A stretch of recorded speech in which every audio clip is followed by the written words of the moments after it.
MCU, DCEU fans, and all in all entertainment fans, welcome back to another edition of This Week in News here at Murphy's Multiverse. I'm your host Tyler Moulton, and man did we get a gem this week with the first Thor Love and Thunder teaser trailer. I was honestly pretty shocked to see Mighty Thor dropped in the trailer so soon, but it must have helped since this thing got over 200 million views within 24 hours. We didn't end up seeing Gorre the God Butcher, but we did get a little taste. Comic Books Adam Barnhart on Twitter was first to notice this as he spotted this almost identical shot to the one in the comics. And I know what you're thinking, how does this really tease Gorre in the first place? Well, to explain, this slain beast was a patron god of the galactic frontier that was found dead as Thor traveled through the galaxy. Now, this beast was capable of wrestling black holes and was the champion of the Tournament of Immortals. Thor himself also considered him as a friend, which could be a storyline in this film as well. Anyway, his apparent death might also be the first real indicator of the horrors and destruction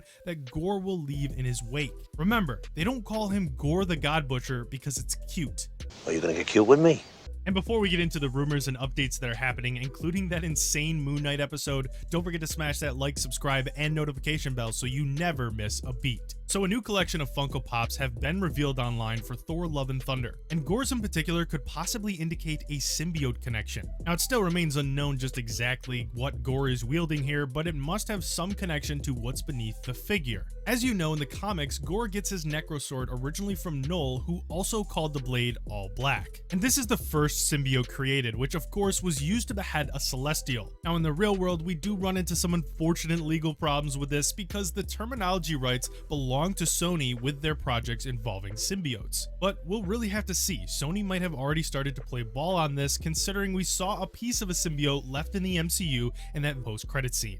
Now really, it's been a good week for the MCU as we also had a crazy mind-bending fourth episode to Moon Knight. I mean, who knew it would really end up like that? Was everything that we watched leading up to this episode just all in Mark and Steven's head?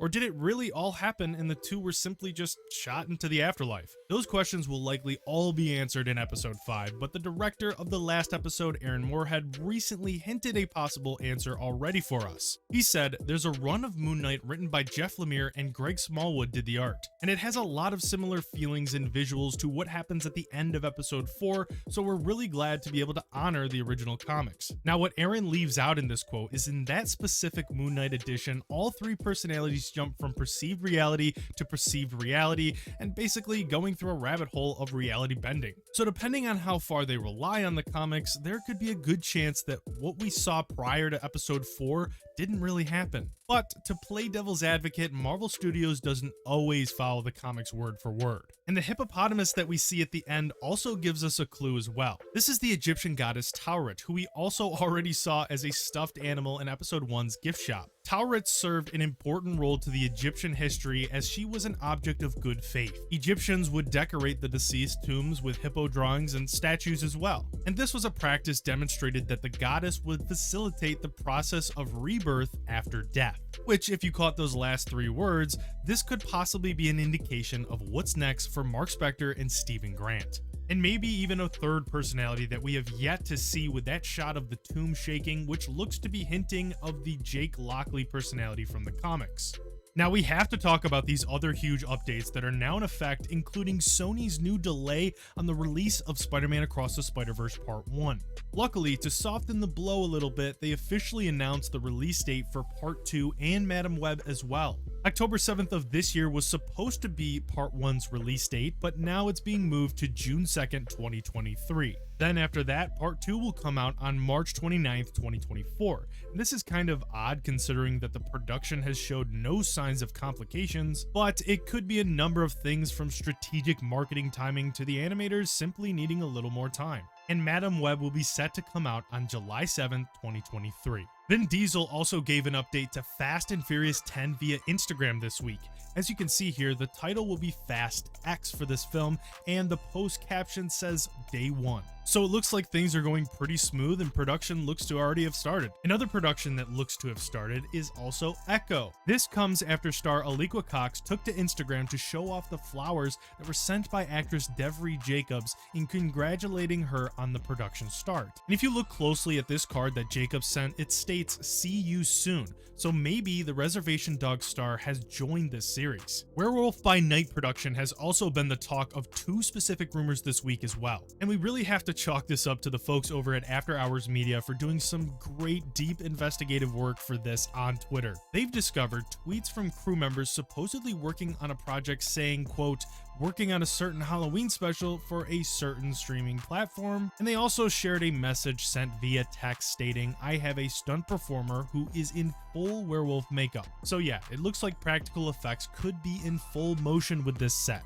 With the second rumor, it tells us that Laura Donnelly will potentially be a different character than the expected Nina Price. Per Cosmic Circus, she'll be playing the famous monster huntress Elisa Bloodstone, which is a popular character fans have been hoping to see join the Marvel Cinematic Universe at some point. And let me tell you, while I'm making this video and entering into this next Star Wars news, it makes me pause for a minute to think that the Obi-Wan series is finally arriving next week. Yes! Come on!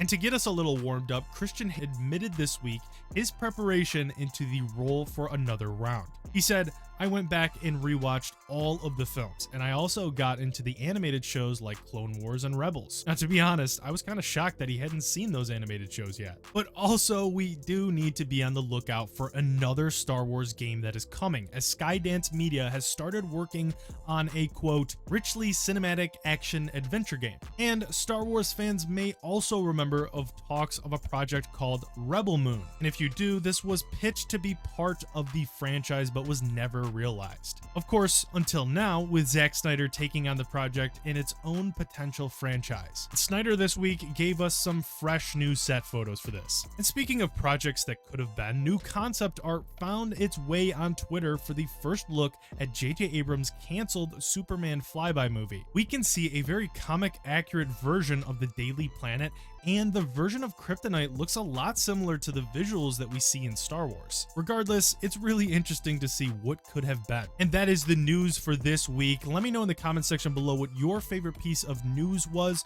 We'd like to hear what you have to say, your suggestions, your opinions on these things, your thoughts. Before you go, don't forget to hit that like, subscribe, and notification bell. I want to thank you for watching this video, and as always, we will see you next week.